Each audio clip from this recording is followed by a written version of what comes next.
Hello and welcome to today's webinar on the 5 fundamentals of property development. Do you live in some type of property, a house, an apartment or a villa or something of that nature? Of course you do. And do you work in an office, or does the company you work for have an office? And of course, yes, they do. Everybody either lives or works in a property, and property was developed by a property developer at some point in time. You see, everything we do is based around property. Property is absolutely essential to our everyday lives. You may be watching this webinar because you want to be a property developer, but you don't know how. If you don't find out how to do it, you can never be it. Or you might be sick and tired of your current dead-end, low-paying career and want to make some real money. Do you want to do this for the rest of your life? Or do you want to look for something that's, far more viable for you? And perhaps you're just not happy with where you are right now and you want to move forward. If you don't change something, nothing will change. You must make a change if anything is to change.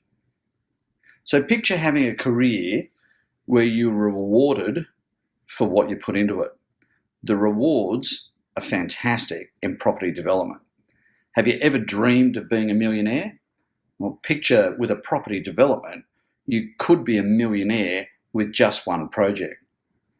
And when you look at those people driving around with their BMWs and Mercedes, have you ever contemplated that that could actually be you? And all you needed to do was one project and you end up in a Maserati or a Ferrari or even just a BMW or a Mercedes, something as simple as that. And imagine being able to take your family on those holidays to the Caribbean or to the Greek islands or maybe to the Antarctic or something of that nature. Imagine being able to do that. That would be fantastic.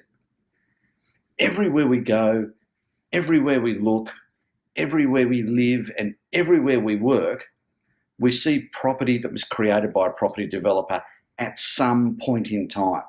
So property development is a universal requirement for society, and it will always, always be required. I mean, take a look at this image of Sydney, Australia.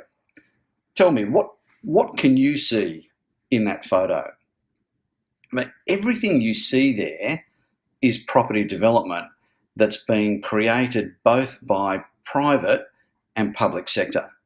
So government and property developers have combined to create a city. Everything that you see there has been developed by people, by property developers. I mean, in that picture, I can see housing, commercial buildings, that's your commercial offices, recreation facilities, I mean, wharves and jetties for boats to come in and out of, the parkland there, that's the botanical gardens behind the Sydney Opera House. There's all sorts of infrastructure, the bridges as well, even the ferry wharves are infrastructure, leisure activities and facilities, there's hotels in there for tourism. There's so many different things that are sitting within that one photograph. And as you go further into the background of the photograph, into the metropolis of Sydney, there is more and more of what you would call your typical development type projects. I mean, that photo alone tells us that property development is an essential part of our everyday lives. And now we look at the global population. And why do we look at population? Well, the population on our planet is growing, and let's face it, every time we get more people, we have to house them, we have to feed them, we have to clothe them. So we need to create property for them. And as we look at what's happening on our planet, it gets very interesting. So let's have a quick look at what's happening with global population. So historically, the global population has been growing by about 83 million people per year. So that's 83 million people that need to be housed, fed, clothed, and that's across the board. That's everywhere. And in 2015, the global population was estimated to be 7.3 billion people. Now, in 2025, that's expected to grow to 8.2 billion people. That's nearly a billion people in 10 years. And then by 2050, 9.7 billion people, and in 2100, in excess of 13 billion people potentially on the planet. I mean, everywhere we look, we see a requirement for housing, for places for people to work, for shopping centres so people can buy food and buy clothes, for warehouses to be able to store the food and clothing and the white goods, the fridges, the freezers, the washing machines, the dryers, heaters and air conditioners, all of those things, all those other goods that we need to live. And of course, all those products need to be farmed or manufactured.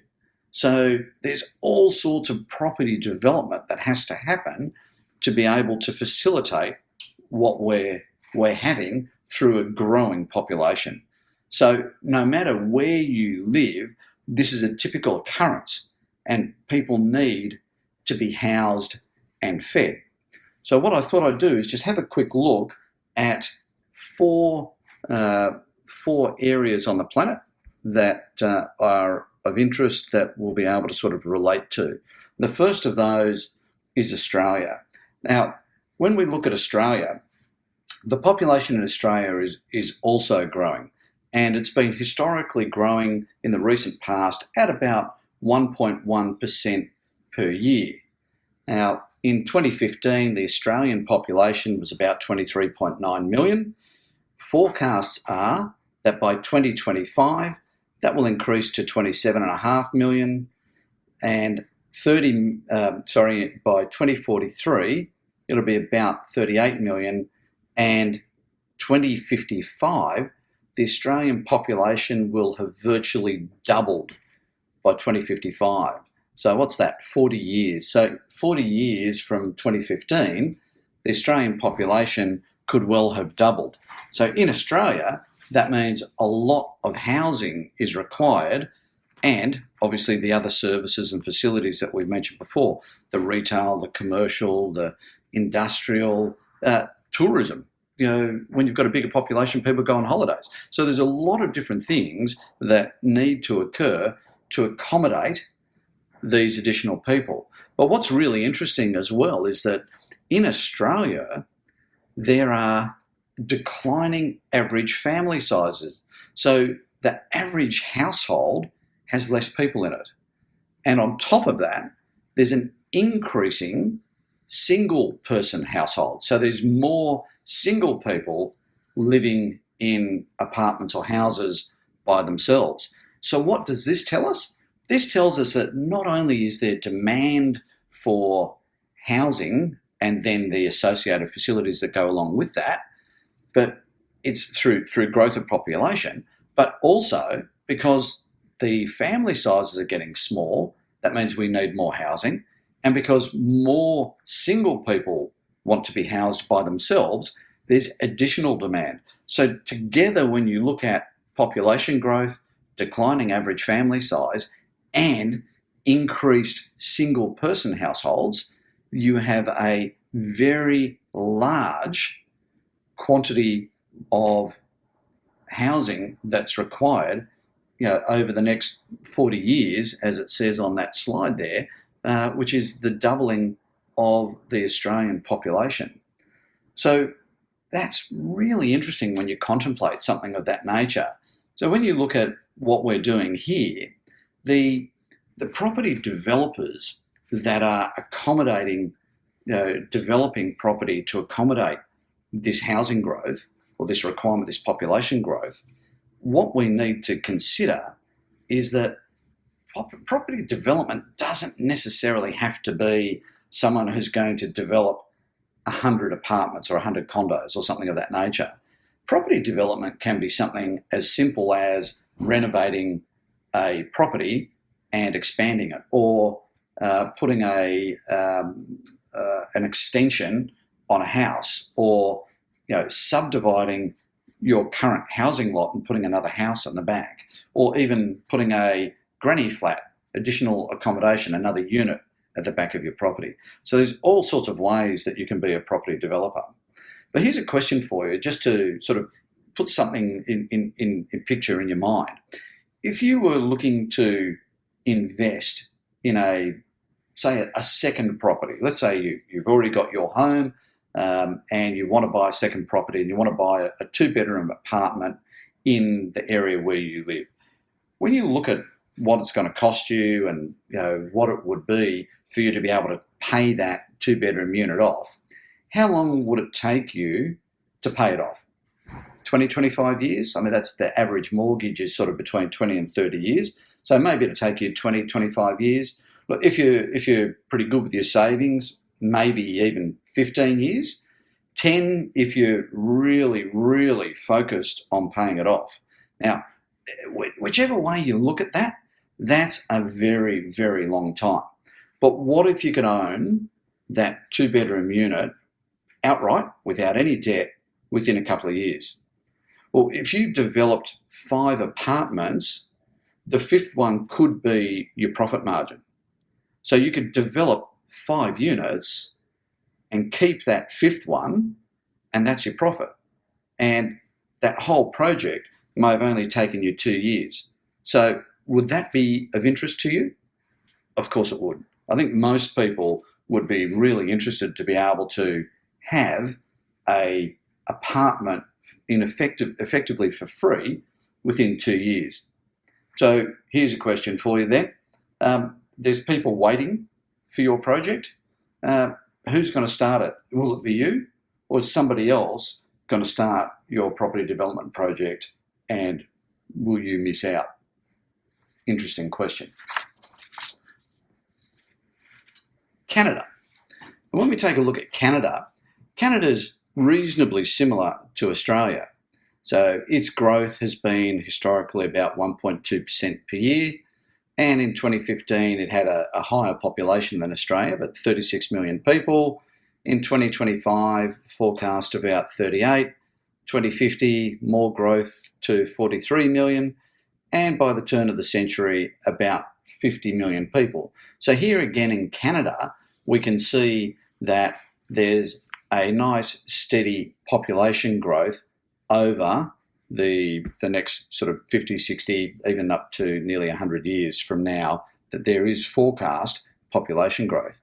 What's really interesting is, as well, that Canada also has a declining average family size, and Canada also has an increasing single person household scenario. So again, if you were in Canada, for example, same questions. Maybe it's time for you to contemplate developing 5 units of your own, pocketing that 5th one as your profit margin, and owning a second property within 2 years outright. So Canada is even showing us, as it's regularly compared to Australia, as very similar type of economies in that they both have a lot of primary industry.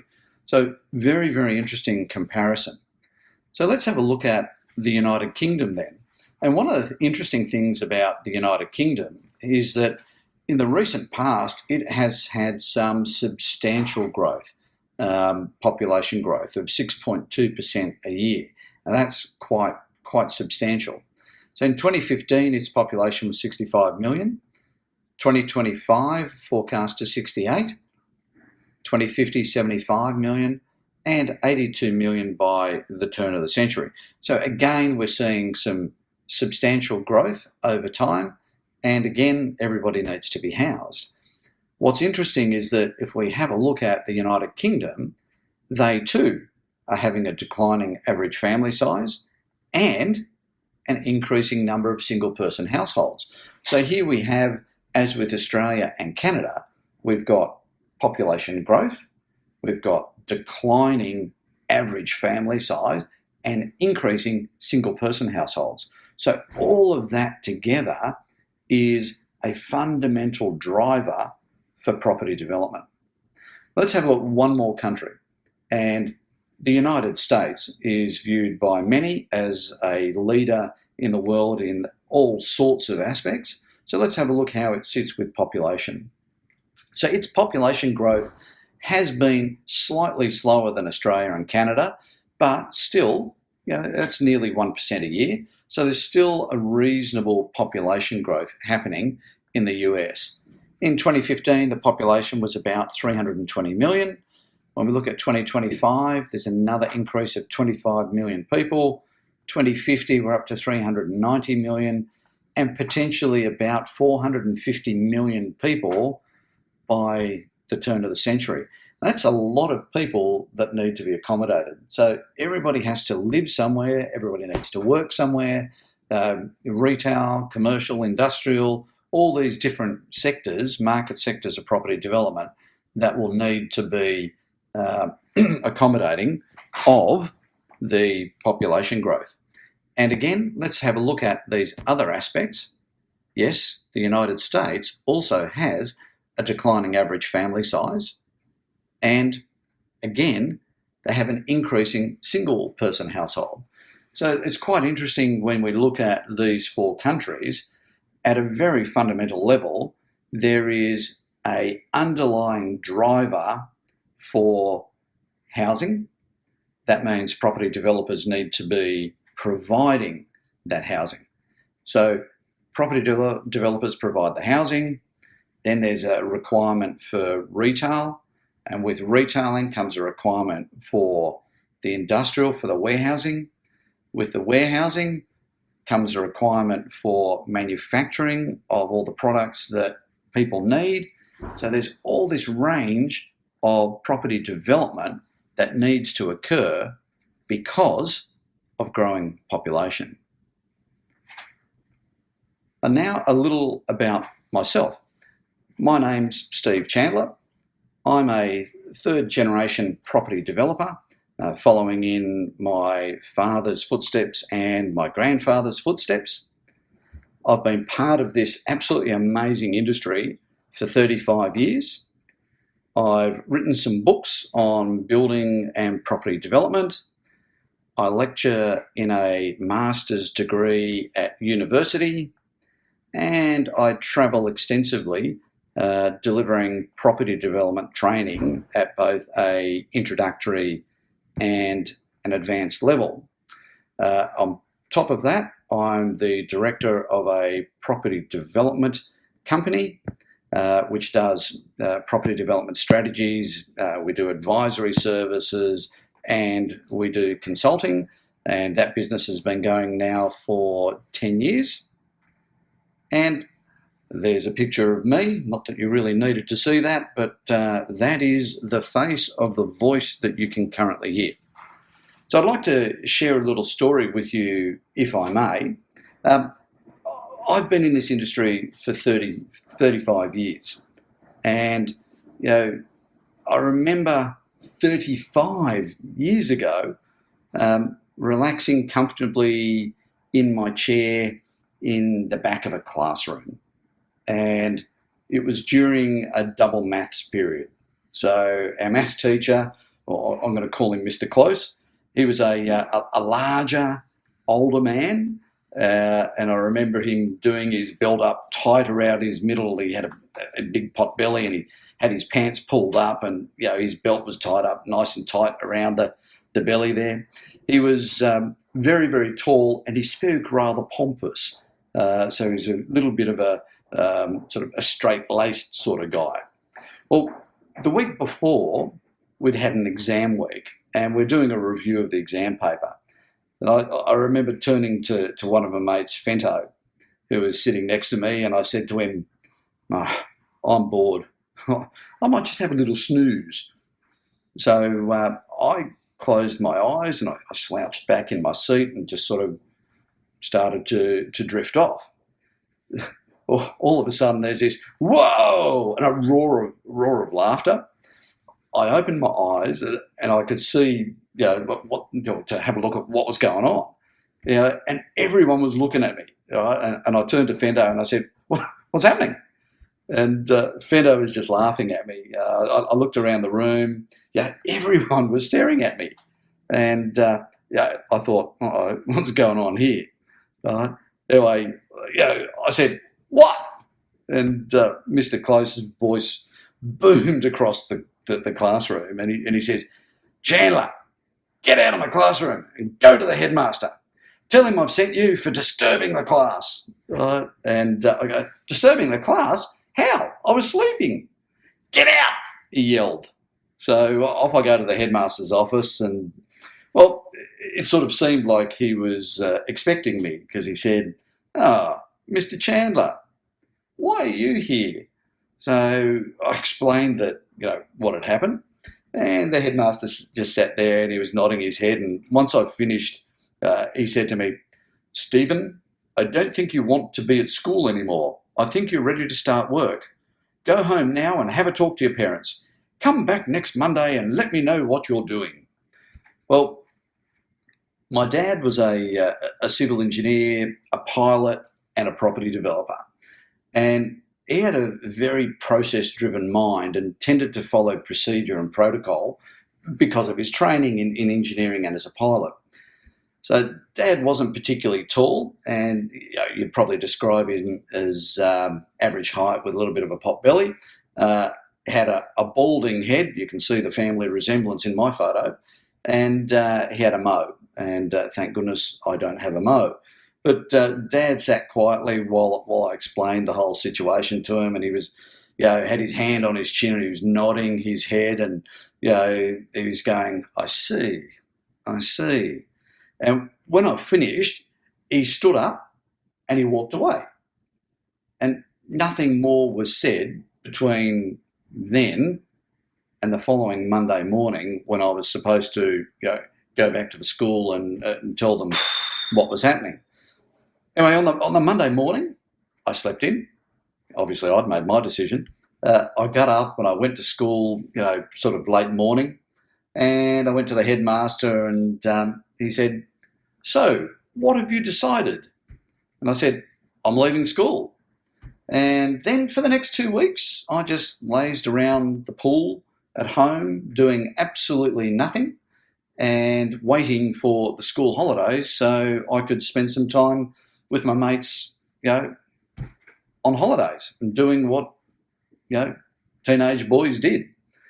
Well, at the end of the second week on a Friday night, my dad came home and he said to me, "I can't have you lazing around the pool doing nothing all day.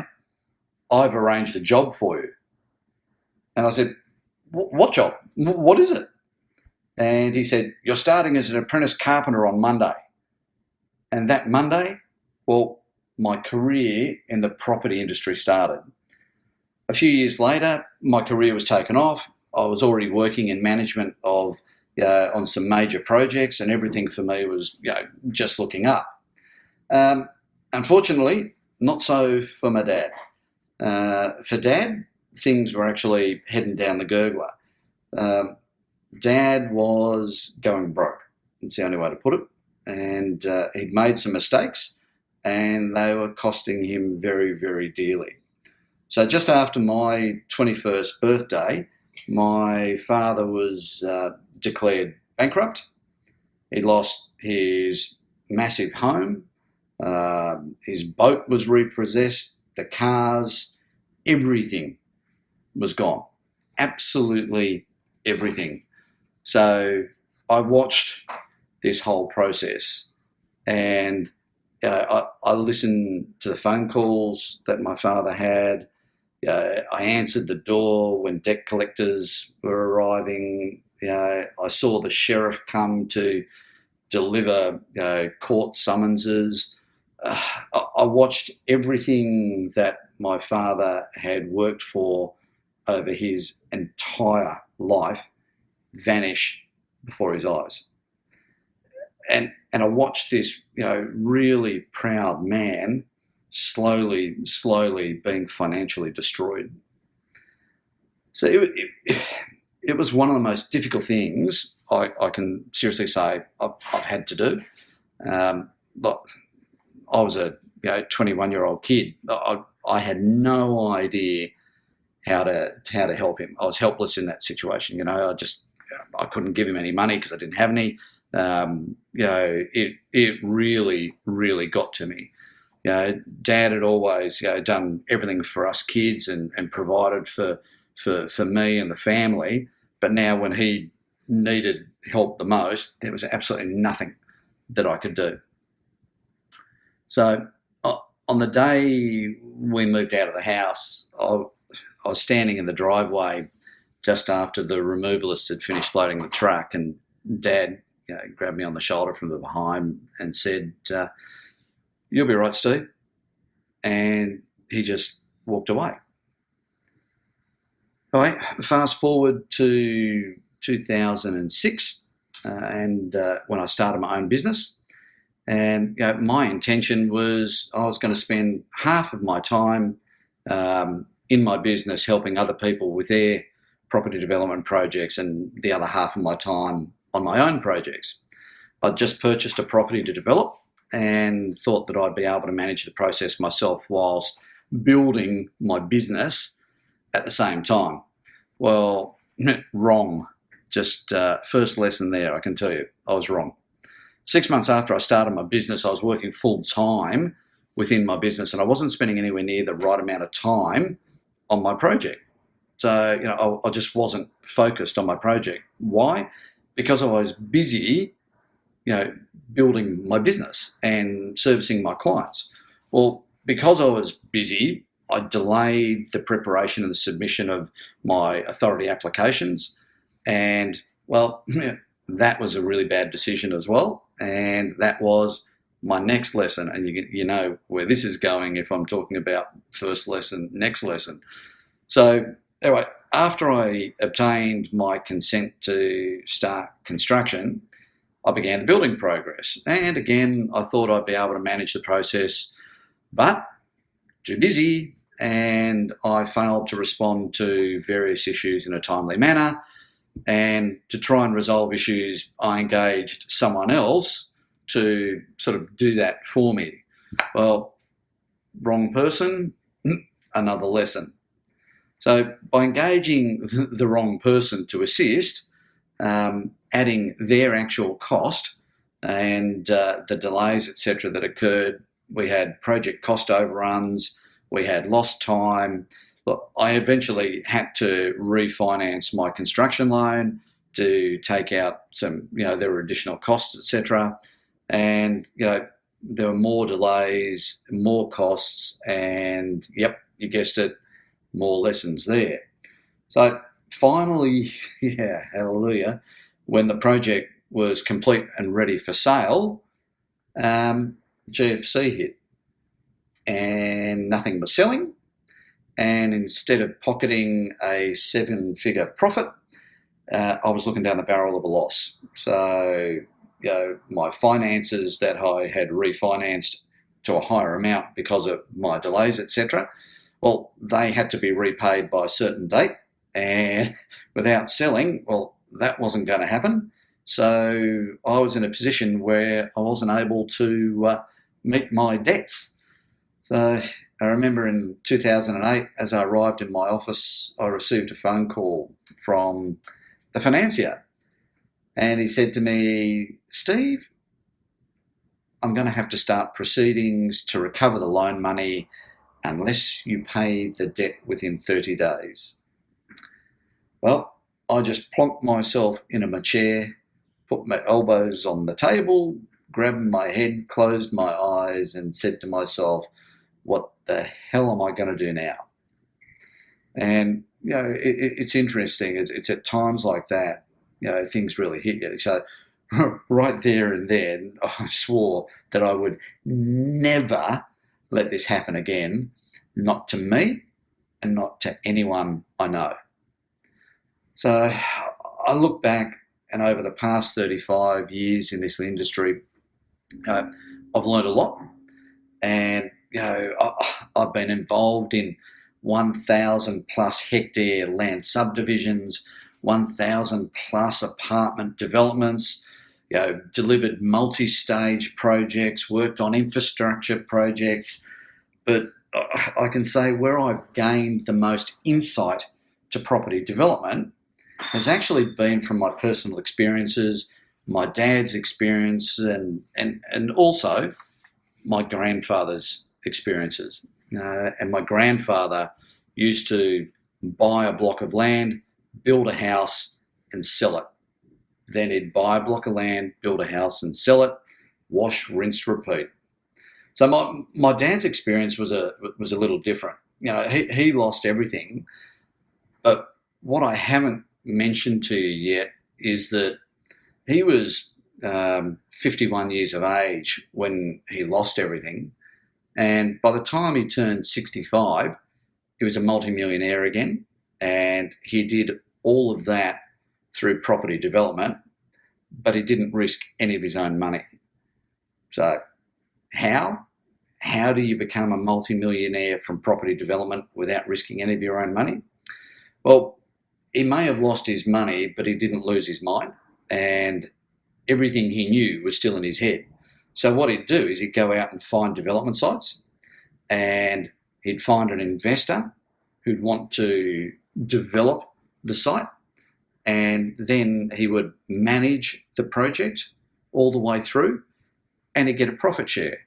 So fundamentally, he got paid a fee at the front end for finding a development site. Then he got paid a fee all the way through the project for managing the project. And when he made a profit at the end, he got a share of the profits. And that is how you can become a multi-millionaire through property development when you don't want to risk your money. So there are ways, and my father taught me that, to make a lot of money without risking your own. So it took me till 2012 to sort of put all these pieces together, and I realised that I could actually prepare a system which people anywhere could learn how to be a property developer. You see, there's only 5 fundamentals of property development that you need to understand. And once I identified these 5 fundamentals, I created a property development education system.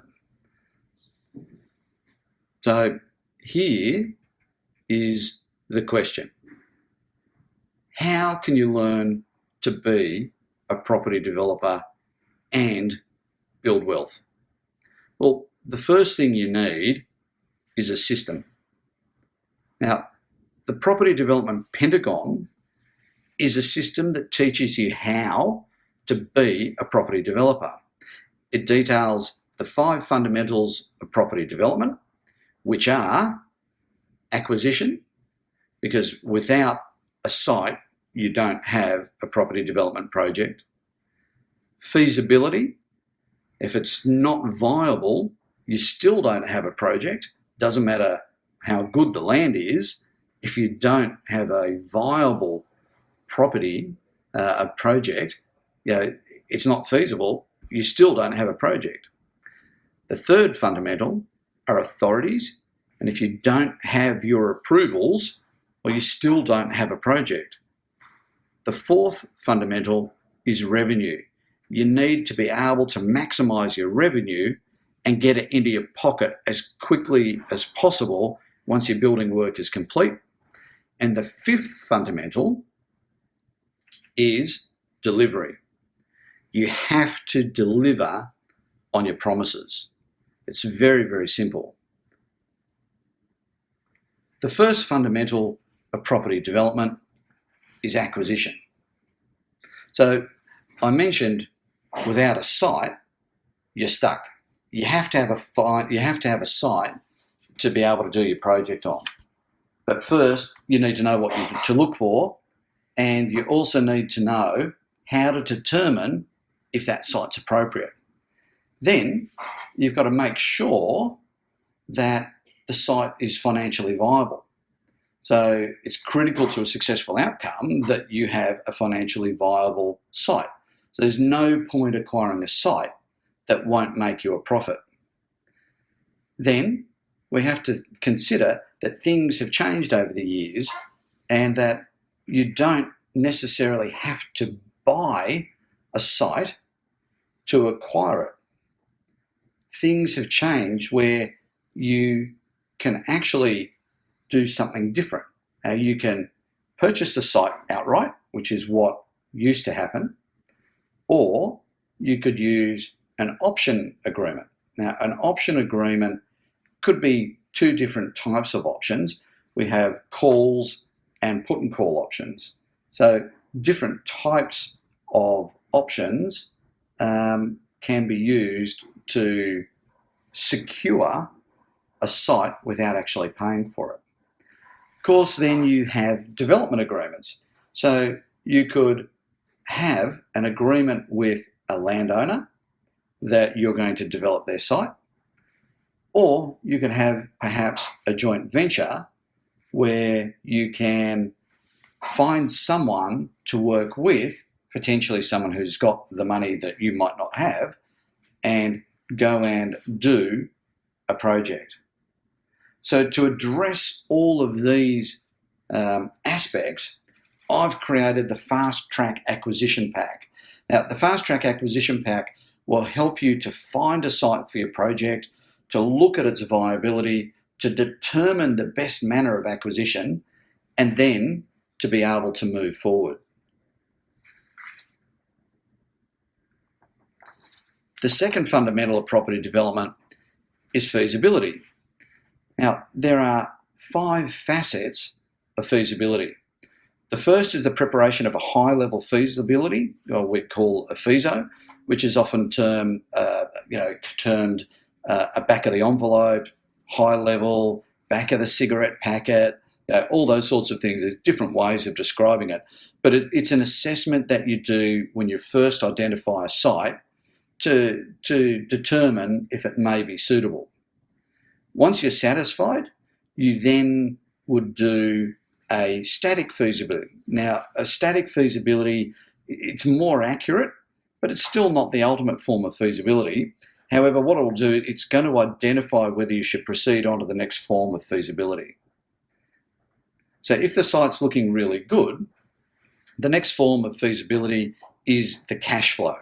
So this feasibility models the effects of both your costs and revenue over time, and it's the most accurate method of doing feasibilities, and it's used to assess the project's viability, and you can run sensitivity analysis for different scenarios. So you can adjust the price that you're going to get for the product you're putting into the market, for example, apartments or condos, or you can change the time frame, or you can introduce additional costs, and you can see what happens under those varying scenarios.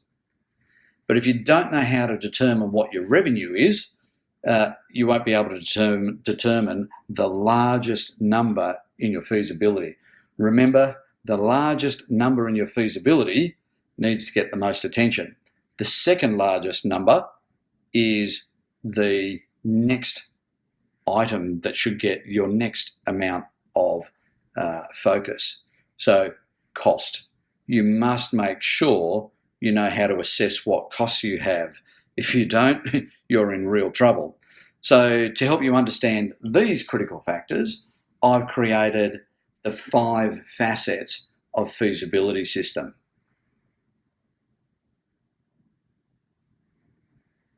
The third fundamental of property development is authorities. If you don't have an approval, you simply don't have a project. But don't forget, you need more than one approval for your project.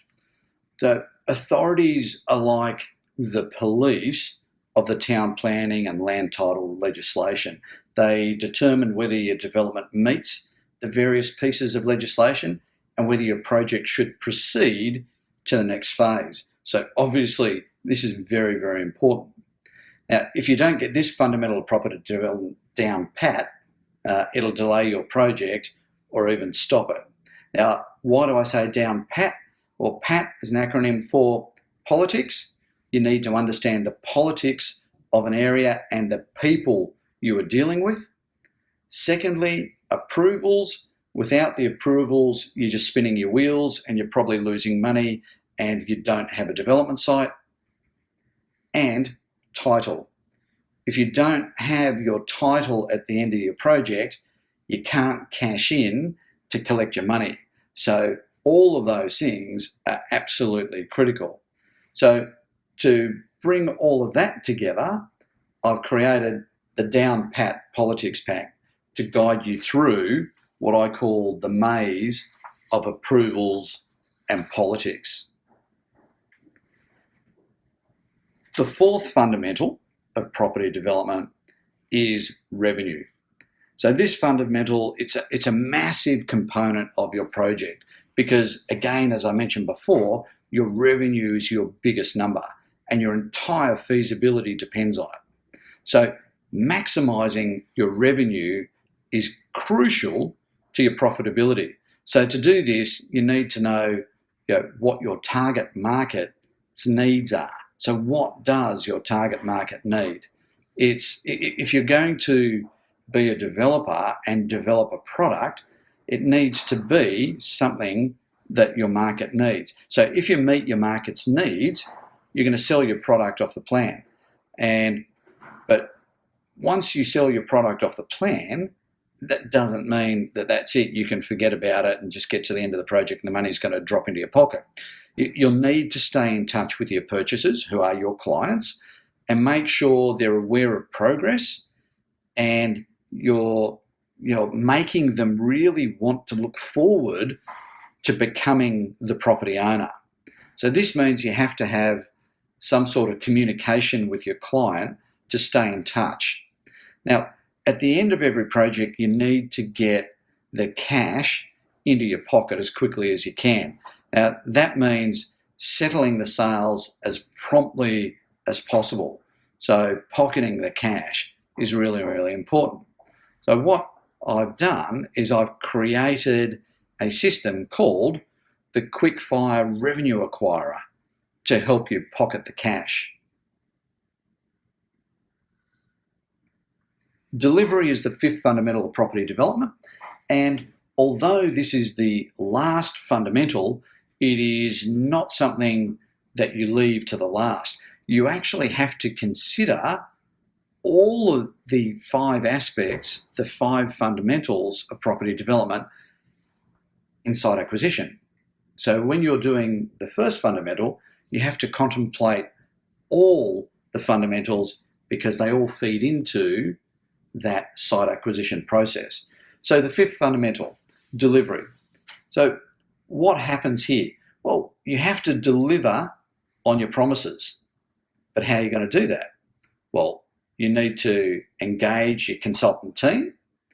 You need to manage your design process to make sure that the promises that you've made are delivered on time and for the budget that you've set. And you've got to consider how you're going to engage your construction contractor. But did you know there are an enormous number of different types of construction contracts that you can use, and each of them have different advantages and disadvantages, and you would use some on a particular type of project and not others. So there's different contracts that work differently and have different advantages and disadvantages that you may or may not use. So it's important that you know and understand what type of construction contract you do. There's one particular type of construction contract that's very, very fast, and that if you purchase or acquire a site, if you consider this particular type of construction contract, you can deliver the project and get the money, the cash in your pocket much faster than if you use another one. So it's incredible the differences that you can have with the different types of construction contracts. So then you've got to consider that when your contract is finished and the cash is in your pocket, well, what next? You're not finished, because whether you like it or not, there's defects. So when there's defects in building work, they need to be fixed because if a defect's not fixed, it's your reputation. And when your reputation's on the line, you've got to make sure that if there's a defect, that it gets fixed quickly and properly. So now we're talking about your reputation. You've got to have a system that will help you get the cash in your pocket quickly with the least amount of reputational damage, without many defects. There will always be some, but without as many defects, minimising the number of defects. And to do that, I've created a system called the Design and Construction Delivery Function to make this process as simple as possible. So the Property Development Pentagon brings together the 5 fundamentals of property development. Acquisition with a fast-track acquisition pack, feasibility with the 5 facets of feasibility, authorities with a down-pat politics pack, revenue with a quick-fire revenue acquire, and delivery with the design and construction delivery function. Together, these 5 fundamentals of property development combine to create the Property Development Pentagon. And together, these fundamentals will help you to be a property developer. The Property Development Pentagon program, well, it's an online course and it's available to everyone via our website at www.propertydevelopmentinstitute.com. So the Property Development Pentagon program, it's an online course. It contains 23 video modules, and every 3 days you receive a new video. And it's designed to be progressive learning. One thing that I've found is that people that attend multi-day courses, 3-day courses, 2, 3, 4-day courses, is that when you walk out the door, there's studies been done that tell us that you can lose sort of 80% of the information that you've been given in those 3 or 4 days once you walk out the door within 24 hours because information overload. So the way our program has been set up is to avoid information overload by having a new concept delivered every 3rd day. That way, each individual video builds on the previous video. One after the other, you develop a better understanding of the 5 fundamentals of property development. And when you look at each fundamental and start learning more and more about each one, you'll look back to the previous fundamental and go, wow, now I better understand why we did that and why that happens. Now, as a offer to you for listening to this webinar, I'd like to tell you the pricing structure of the Pentagon program. Now, it's available on our website for $2,997 US. But as a special for watching this webinar, I'm offering you the opportunity to access the course for $1,997 US. That's a discount of $1,000 US simply because you've listened to this webinar. So when you go to the website at www.propertydevelopmentinstitute.com to sign up for the online course, you'll need to enter a promotion code, and that promotional code is WEB16, capital W-E-B 16. That will help you to acquire the online course for this special limited time at $1,997 US, a discount of $1,000. So the Property Development Pentagon program is an online course. available on our website at www.propertydevelopmentinstitute.com. It includes the Fast Track Acquisition Pack to help you find your site, the 5 facets of feasibility to help you determine the viability of your project, the Down Pat Politics Pack to help you get your authority approvals, the Quickfire Revenue Acquirer to help you maximise your revenue and to pocket the cash quickly, and the Design and Construction Delivery function to help you deliver on your promises, meet your budget, and build a reputation. So the Pentagon program is available for $2,997 US, but with our special promo code of WEB16, capital WEB 16, this course is available for $1,997 US. So if you visit our website, www.propertydevelopmentinstitute.com, and make the most of this special offer whilst it's available. So we won't be keeping that special available for too long. So please remember to visit the website and use promotional code WEB16, capital WEB 16 at Property Development Pentagon. Now, I'd like to move into some training on one of the aspects, one of the fundamentals of property development. So let's move on to the Fast Track Acquisition Pack. And this is the focus of today's webinar. And the Fast Track Acquisition Pack is the first fundamental of property development, which is the acquisition component. The first module that we need to consider is property title. So property titles are legal documents. They are documents that describe the legal status of a particular property, and every piece of property or every land has its own title.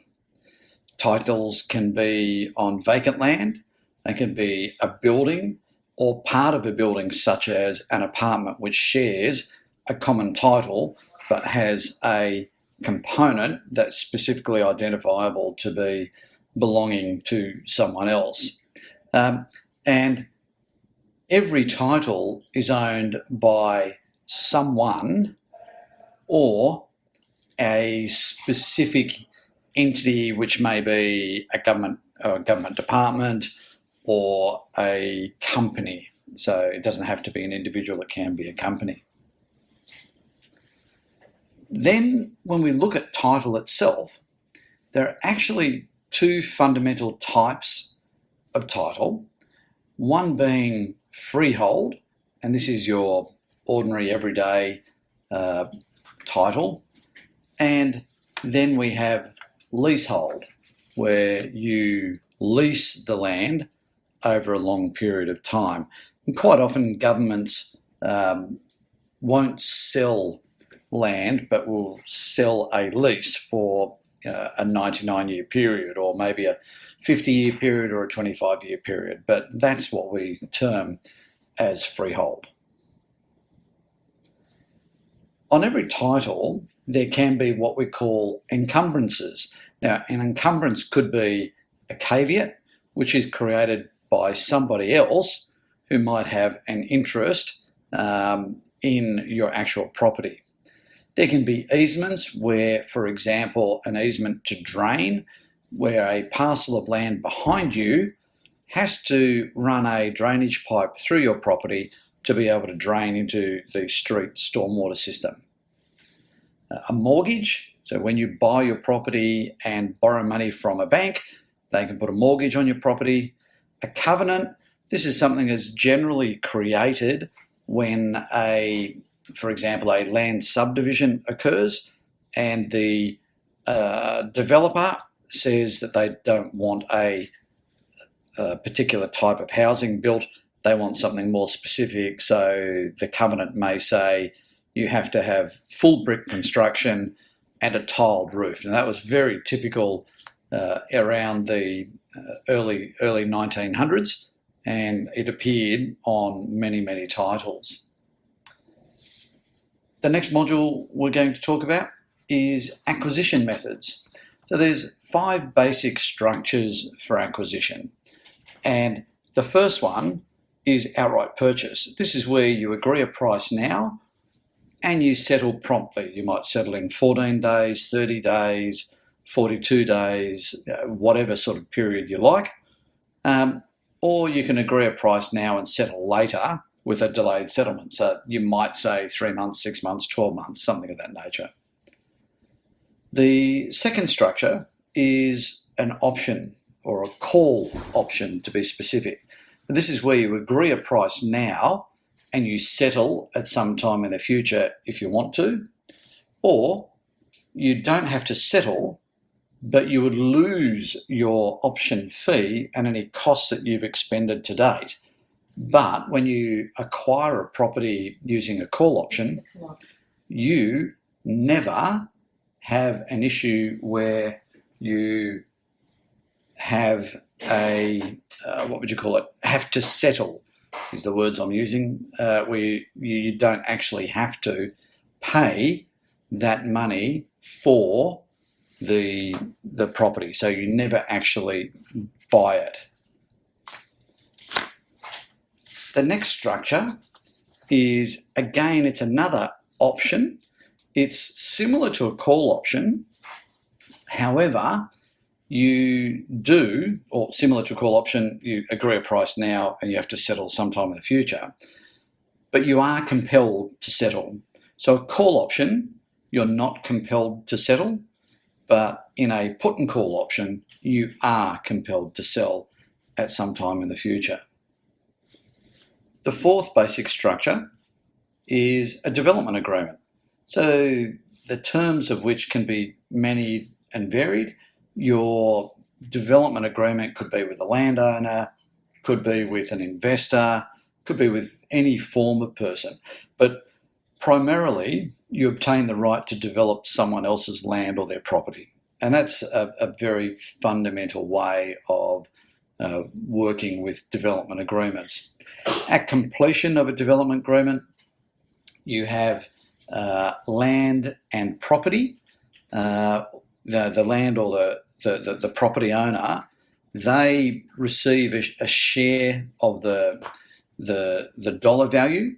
So, for example, when you settle, they get paid for the land at the agreed price, and then they would get a profit share out of after all costs are taken into account, they would then get a profit share. The fifth structure is joint venture. So similar to a development agreement, it is an agreement between 2 or more parties to develop land and or property. And the land or property can be an active partner in a joint venture. So that's the 5 basic structures that you could potentially use. There are other forms of structures that are far more complex. I think at this point in time, this is substantially the basic structures that will work for you. Now we're going to have a look at the legal and authority side of things. So firstly, legal. You're going to need to create some sort of purchase document. So the creation of the purchase requires some varying sort of alternates. If you're looking to acquire someone's land, you'll need to create the acquisition agreement, a sales contract effectively. You need to be aware of the needs of the vendor. So you have to really be aware of what that vendor needs. Now, sometimes if you have knocked on someone's door, for example, and are looking to acquire their site potentially through an option, you would be trying to gain as much information from them as possible early on in the piece so that you could find out what their real needs are. You must always be fair, though. It is a commercial arrangement. For you, it's a commercial arrangement. For them, it's personal. So particularly if it's an individual who owns the land that you're talking to. If it's a company, it's going to be business as well. It's just purely commercial. But when you associate individuals, personal, with business, there can be some conflict. So please be aware, always look to be fair and always try to meet the needs of the vendor. The sales contract itself, if you're proposing to acquire someone's land, obviously you have to have that sales contract. For an outright purchase, it'd just be your typical sales contract that you use in your area. But if you're doing an option, it could be similar, but the complexity in an option with a sales contract is looking to the future. So what might happen in the future and how do you deal with those future issues? Next, let's consider existing leases. If you're proposing to acquire someone's land, you'll need to know if there are any existing leases over the land. So have they leased part of the property to someone, or have they leased all of the property? What are the terms and conditions of those lease? When does it expire? Can you terminate that lease when you are ready to commence development? And fundamentally, what access rights do you have for development planning? So you're going to have consultants walking across the property and doing investigations, perhaps doing some drilling, a number of different things. So you want to know what rights of access you have to be able to prepare your application for the local authority. And then let's consider now the form of the current title. So is it, as we mentioned before, a freehold or a leasehold, or is there some other form of title? If it's not freehold, what constraints are created for you in relation to your development plans? So you'll need to be aware of the sort of issues that can come up if it is not freehold. Obviously, your legal representative, your legal representative is the one who's going to be able to help you most where that's concerned. And the other thing is, if it's not freehold, what is the duration of the remaining tenure? So, for example, if you are buying or acquiring a property that was originally done on a 99-year lease, so it's a leasehold property, how long is left on that lease, and will that be an adequate period of time for you or your clients who acquire your properties that you're going to develop here? Is that sufficient time for them to be able to realise value? So again, you need to consider all these things. Authorities. So when it comes to authorities, the title itself, you could potentially have some notices. Now, are there any outstanding notices on the title that you'll have to clear to settle? So for example, if an owner had done some illegal building work and the local authority had issued a notice to reinstate the work back to the way it was, is that something that would need to have to be cleared off the title? And if so, what would that cost you? Probably a simple question is, what are the notices? What are they for? And what's the cost of clearing them? So, for example, you might want to demolish the building that may have had some illegal building work. You'll need to talk to council and say your planning, council, your local authority, and say to them, oh, I'm intending to demolish the property and develop something. They may give you permission to not clear the title for a period of time, but you would have to acquire the property in the full knowledge that you become responsible for meeting that obligation if you do not proceed to develop. An order on the title is similar to a notice, but it's more severe. And you need to know if there are any outstanding orders on the title that, again, you need to clear, what they're for, and what the cost is to clear them. So a notice is generally an authority telling you that they have an intent to issue an order, and an order is the actual requirement to do something. For example, reinstate illegal building works back to the way they were before before that party undertook those works. So local government information. The local authorities are responsible for managing development, and they have access to development-related information that affects every parcel of land and property. And generally, your local authorities can provide a certificate that gives you information indicating what those constraints to development may be. So it's very important to go to your local authorities and find out what their certificate is called, and to obtain a copy of that certificate to assist you with your development planning.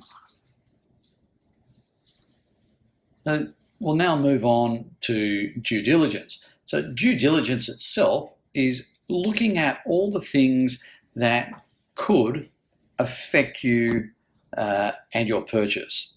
Now the first one is legal. So there's land and title. So we need to find out about the land and title.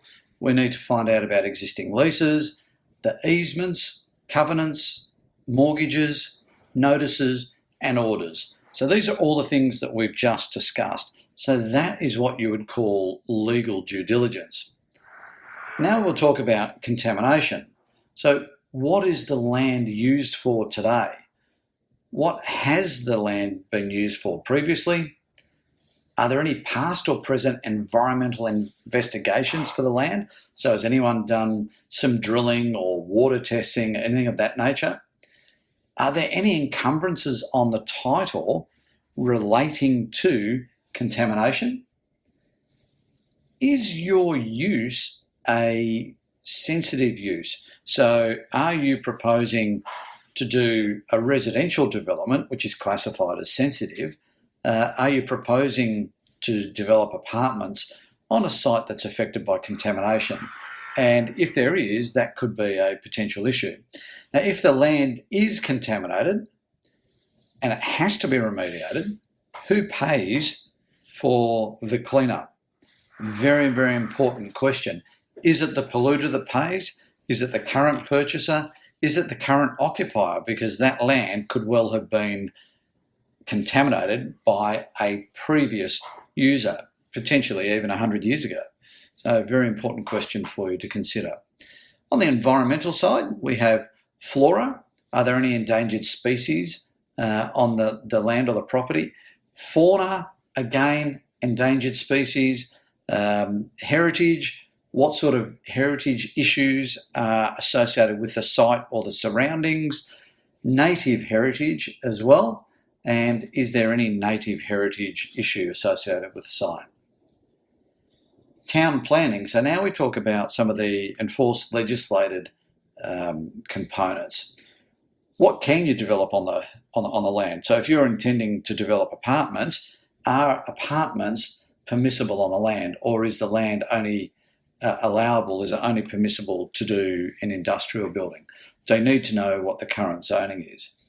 How much floor space can be created on the property? How high can you go? Is there any form of restriction in that regard? Are there any other constraints to your proposed development that you need to be aware of? But probably even more important is what opportunities are there in the planning for you to be able to maximise your profitability? And what roles do the local, the regional or the national authorities have in relation to the land and your proposed development? So if you have a site that has flora and fauna issues, so rare and endangered species of plants or endangered species or threatened species of animal, then there's a good chance that you're dealing with local, regional and national authorities. But if it's something where there's not much sort of associated with it, it's a good chance you're only going to deal with the local authority. Existing buildings. Now, if you're thinking you're doing a development, the existing building really isn't too much of an issue for you. But what you need to understand are what are the existing structures that exist on the land, if any at all. So what are they? Are they too good to demolish? Are you best to try and refurbish, alter and extend them, or do you just knock them over, as it were? So if you're proposing to retain the existing buildings, what condition are they in? Are they actually in a decent, sound condition for you to be able to use them again, to extend them, or is it going to be too expensive for you to do that? And does the existing building provide support to an adjacent property? So what is the foundations? Where are the foundations on your building? What are they?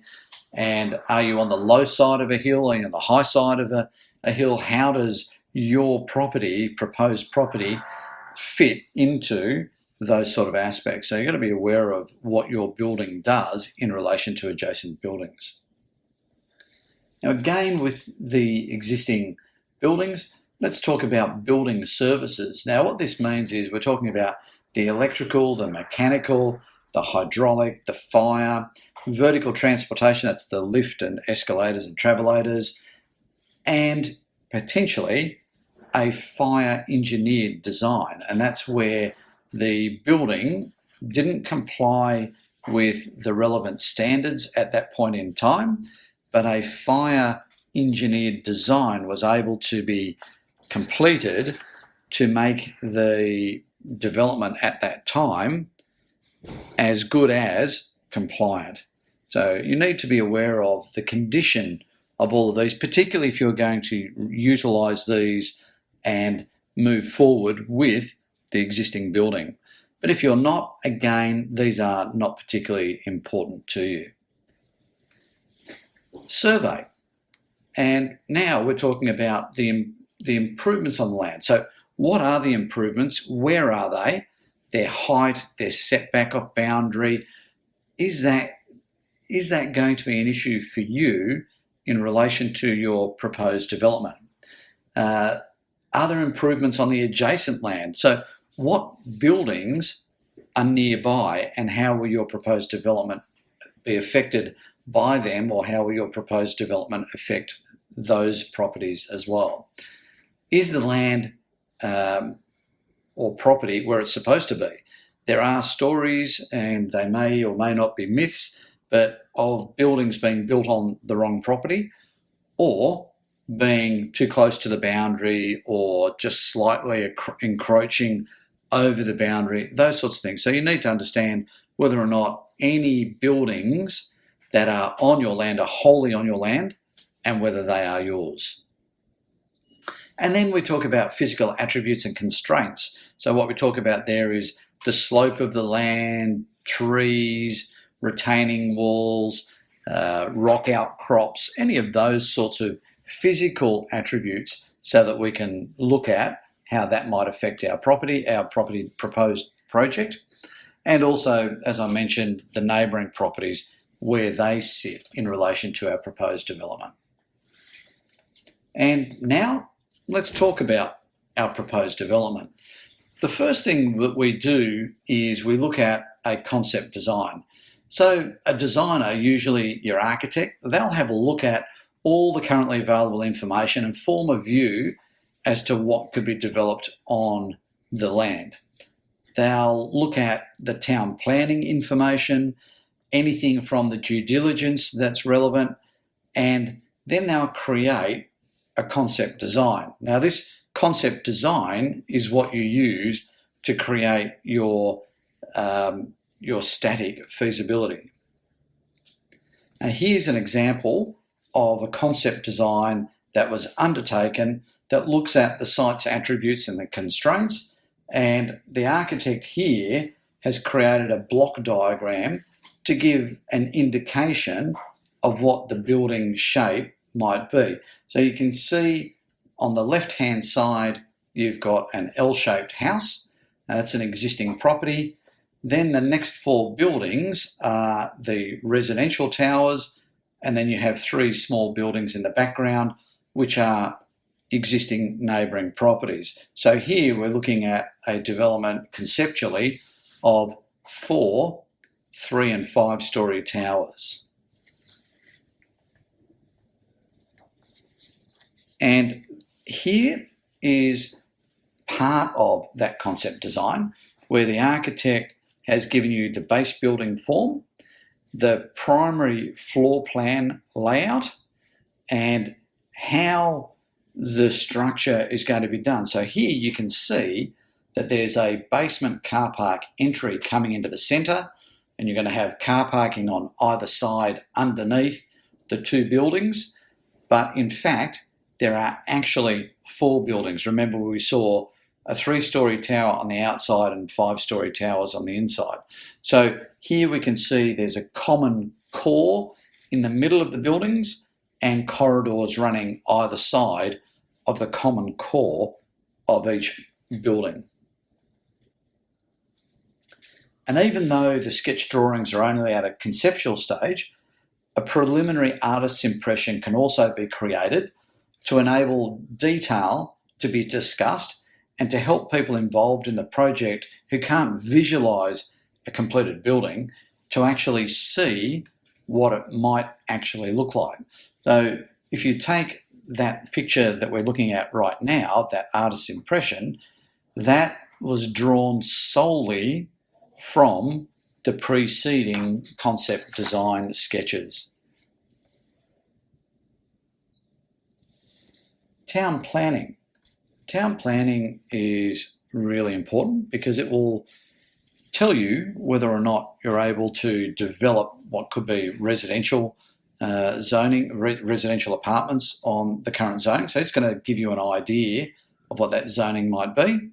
It's going to tell you what your maximum height could be, how much floor space can be created, if there's any other specific opportunities or constraints that are relevant, what the local, regional or national authorities have involvement they have in relation to your proposed development, and whether or not you need to seek to rezone the land because you look at that site, you know it's something that really needs to be, for example, residential, but it's currently an industrial use, but you know that that would be a very, very good residential development for a number of reasons, and for that, based on that, you might wish to rezone the land.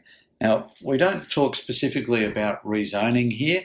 It is a very specific application. However, it's something that you need to be aware of. Can be done, but it's quite difficult and it does take quite some time. Here we have an example of a part of a town planning map showing different colours for the different types of zoning. This is a zoning map from a suburb in Melbourne, Australia. A survey, when you look at an actual site, you have to consider whether or not the contours on the site of the land, so this is the lie of the land and how it looks, create any specific opportunity or constraint for you. So, for example, if the land rises from the street, then it's going to be relatively easy for you to put your car parking in underneath. But if the land falls away from the street, it's going to be a little bit more difficult to put your parking in underneath. However, depending on what your type of development is, that actually may be an advantage for you. So you need to be aware of what your proposed development is and how it works.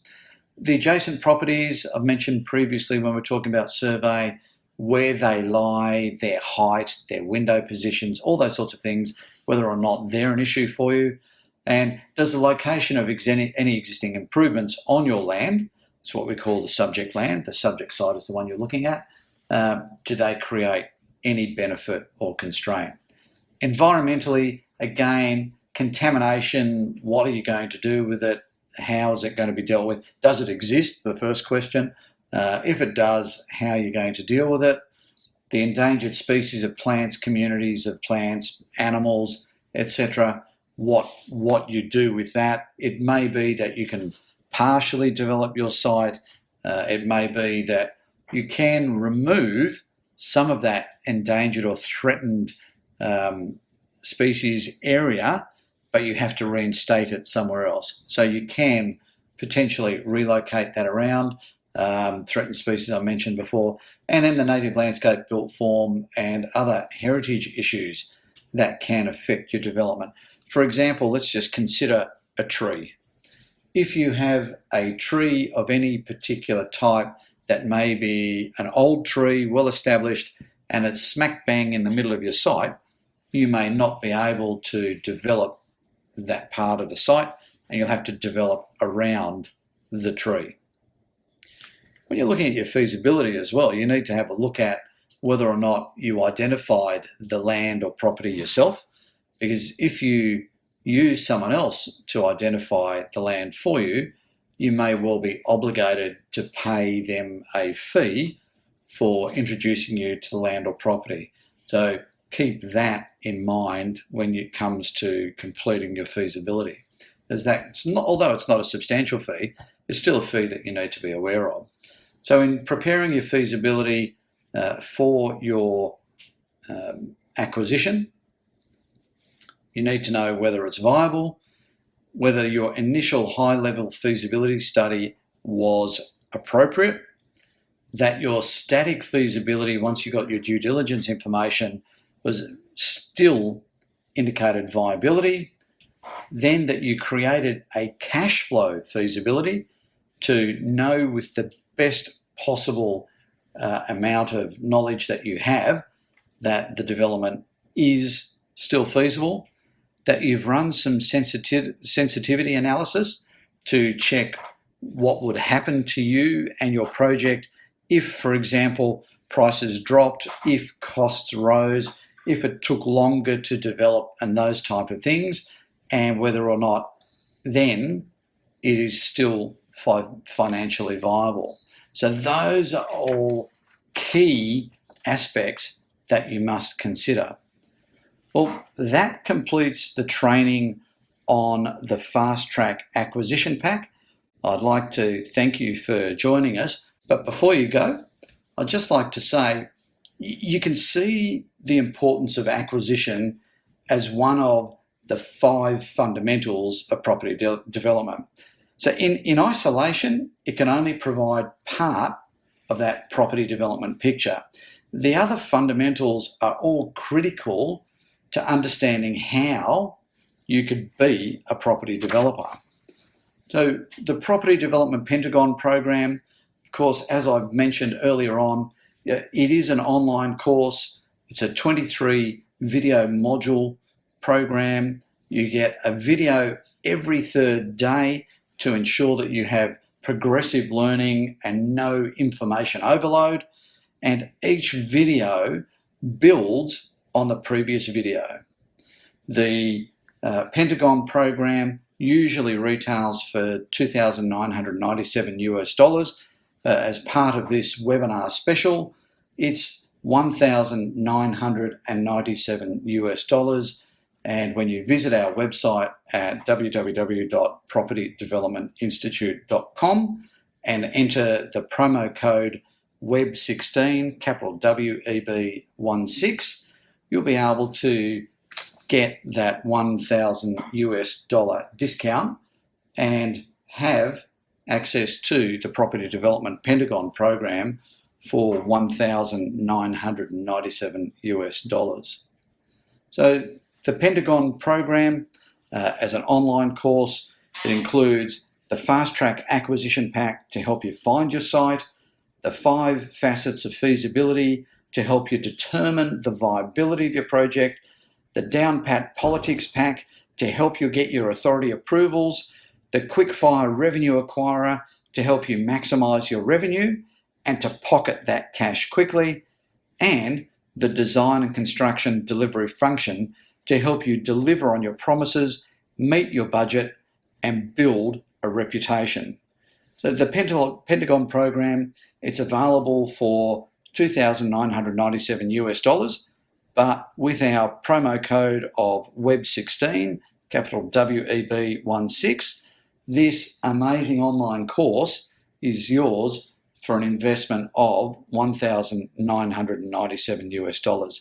So simply visit our website at www.propertydevelopmentinstitute.com and make the most of this special webinar offer while it lasts. It'll just come down without notice, so please take note of the promo code there, WEB16, and visit our website to take advantage of this $1,000 discount.